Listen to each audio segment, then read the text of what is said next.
നേർവീതി പ്രഭാഷണ പരമ്പരയിലേക്ക് ഏവർക്കും സ്വാഗതം.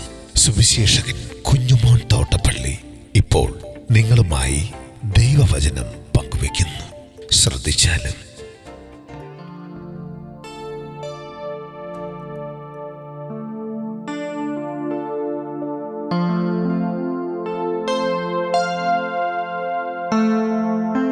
യേശു മുൻകൂട്ടി പറഞ്ഞ മരണശിക്ഷ. ദൈവനാമത്തിന് മഹത്വം ഉണ്ടാകട്ടെ. യോഹന്നാന്റെ സുവിശേഷം 18-ാം അധ്യായത്തിന്റെ 31-32 വാക്യങ്ങൾ. പീലാത്തോസ് അവരോട്, നിങ്ങൾ അവനെ കൊണ്ടുപോയി നിങ്ങളുടെ ന്യായപ്രമാണ പ്രകാരം വിധിപ്പീൻ എന്ന് പറഞ്ഞതിന് യഹൂദന്മാർ, മരണശിക്ഷയ്ക്കുള്ള അധികാരം ഞങ്ങൾക്കില്ലല്ലോ എന്ന് പറഞ്ഞു. യേശു താൻ മരിപ്പാനുള്ള മരണവിധം സൂചിപ്പിച്ചു പറഞ്ഞ വാക്കിന് ഇതിനാൽ നിവൃത്തി വന്നു.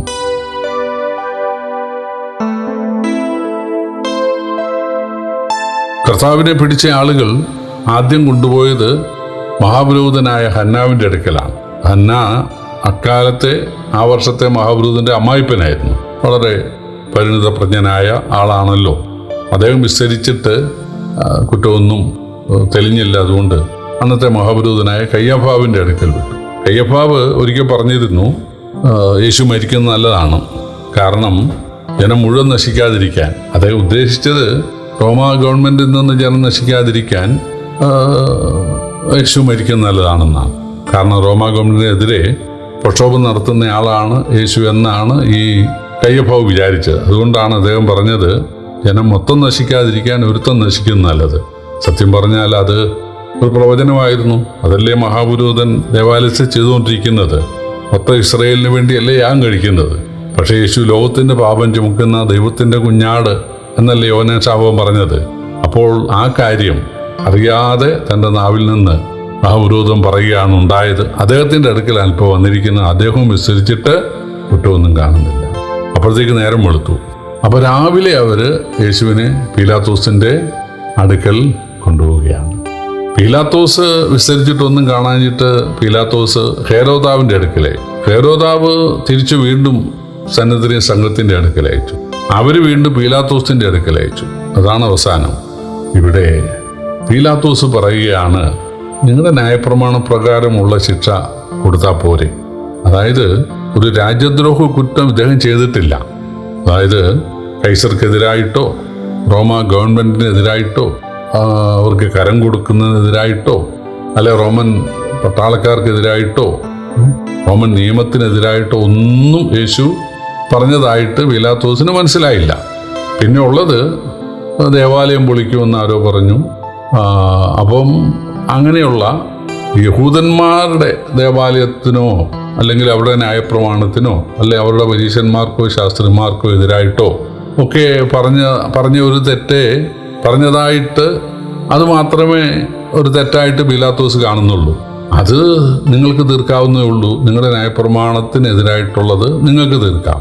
ഈ യഹൂദന്മാരുടെ ന്യായപ്രമാണത്തിനെതിരായിട്ട് പ്രവർത്തിച്ചാൽ ചാട്ടവാറ് കൊണ്ട് അടിക്കാനുള്ള ഒരു ശിക്ഷയുണ്ട്. അത് 39 അടിയാണ്. 1 കുറേ 40 അടി. പക്ഷെ റോമാക്കാരെ സംബന്ധിച്ച് അങ്ങനെയല്ല. അവർക്ക്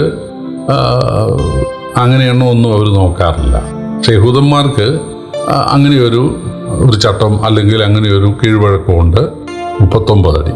അതുദ്ദേശിച്ചാണ് പീലാത്തോസ് പറയുന്നത്, നിങ്ങളുടെ ന്യായപ്രമാണ പ്രകാരം അടുപ്പിച്ച് വിട്ടാൽ പോരെ.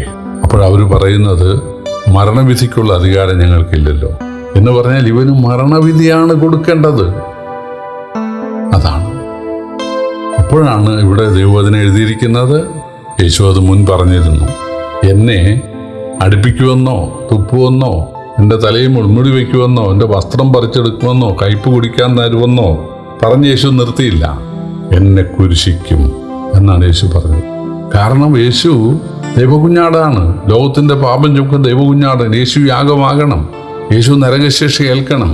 യേശു പരസ്യമായിട്ട് ഒരു രാജപാതയുടെ സൈഡിൽ ജനങ്ങൾ കടന്നു പോകുന്ന വഴിയരികിൽ എല്ലാവരും കാണത്തക്കൊണ്ട് യേശു കുരിശിക്കപ്പെടണം. അത് ദൈവനീതിയായിരുന്നു. മനുഷ്യവർഗത്തിന്റെ നരകശിക്ഷ യേശു അനുഭവിക്കുന്ന കാര്യമായിരുന്നു. അതാണ് യേശു പറഞ്ഞത്. അതാണ് പഴയ നിയമത്തിൽ നിഴലായിട്ടുള്ളത്. അതാണ് യോഹന്നാൻ ശാപം പറഞ്ഞത്. പക്ഷെ അതൊന്നും അറിയാതെ മഹാപുരോഹിതന്മാർ പറയുകയാണ്, മരണവിധിക്കുള്ള അധികാരം ഞങ്ങൾക്ക് ഇല്ലല്ലോ. പ്രിയപ്പെട്ടവരെ, നമ്മുടെ കർത്താവ് നമുക്ക് പകരം മരണം അനുഭവിക്കാനാണ് പറഞ്ഞത്. ആദാമിനോട് പറഞ്ഞു, ഈ പഴം തിന്നുന്ന ആൾ നീ മരിക്കും എന്ന് പറഞ്ഞാൽ നിന്റെ ജീവൻ പോകുമെന്നല്ല. മരണമെന്ന് പറഞ്ഞാൽ വേർപാടാണ്. നിന്നിൽ നിന്ന് ദൈവം വിട്ടുപോകും, ദൈവം വേർപെടും, തേജസ് പോകും. 2, നീ മരിക്കും, ശരീരത്തിന് ജീവൻ പോകും. 3, നിന്റെ ആത്മാവ് സ്വർഗം വിട്ട് നരകത്തിൽ പോകാനിടയാകും. ഇതാണ് 3 മരണം, ഇതാണ് 3 വേർപാട്. ഇതാണ് ദൈവം ആദാമിന് വിധിച്ചത്. ഇത് മാറണമെങ്കിൽ യേശു ഈ 3 വേർപാട്, ഈ 3 മരണം അനുഭവിക്കണം. പിതാവിൽ നിന്ന് വേർപെടണം, എൻ്റെ ദൈവമേ നീ എന്നെ കൈവിട്ടത് എന്തെന്ന് എല്ലാവരും വിളിക്കണം. മനുഷ്യൻ്റെ നരകം യേശു കുരിശിൽ വെച്ച് അനുഭവിക്കണം. 3, ശരീരത്തിൽ നിന്ന് ജീവൻ വേർപെടണം. ഇതിനാണ് യേശു വന്നത്. സന്തോഷത്തോടെ യേശു അതിന് തയ്യാറാകുകയാണ്. ആദാമിന് പകരമുള്ള മരണശിക്ഷ ഏറ്റെടുത്ത യേശു ഒരിക്കൽ മഹാരക്ഷയോർത്ത് നമുക്ക് കർത്താവിനെ സ്തുതിക്കാം. കർത്താവിൻ്റെ വലിയ നാമം വാഴ്ത്തപ്പെടുമാറാകട്ടെ.